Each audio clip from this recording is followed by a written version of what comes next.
Inventory list. What is the inventory list? Inventory list is where you will find the list of your stocks, non-stock and service items and their corresponding details. This is where you can create, edit or delete item information or set it to inactive. These are the functions of the inventory list. Go to Inventory module in the sidebar menu and select Inventory list.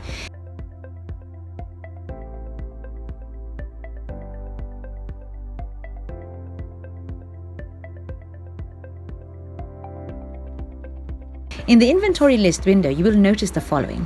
First, search bar, if you wish to search for the specific item.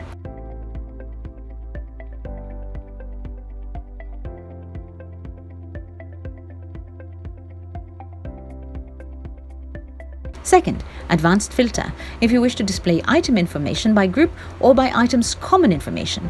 Example, you're looking for items with the same item type or class. To filter, click Apply. Third, the drop-down arrow beside the advanced filter. This is used to export the list you filtered. The exported data will be in an Excel file format. Fourth, gear button. You have the option to choose what columns you only want to appear in the inventory list. Click the gear or settings icon and deselect the items you don't want to show up in the list. Fifth, show ledger. In this function, you can see your inventory balance as of date. It shows the details of the movement of your items. Lastly, drop-down arrow beside show ledger. This will show the inactive or delete option. If the item has no active or future transactions, click set to inactive. By doing this, you can no longer select the item in recording your transactions, but you can still access its records in the reports.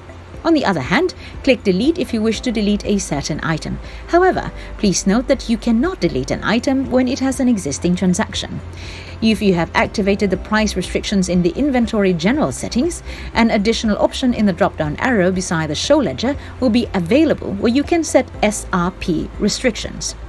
And these are the functions of the inventory list. Now let's see how we can create an item.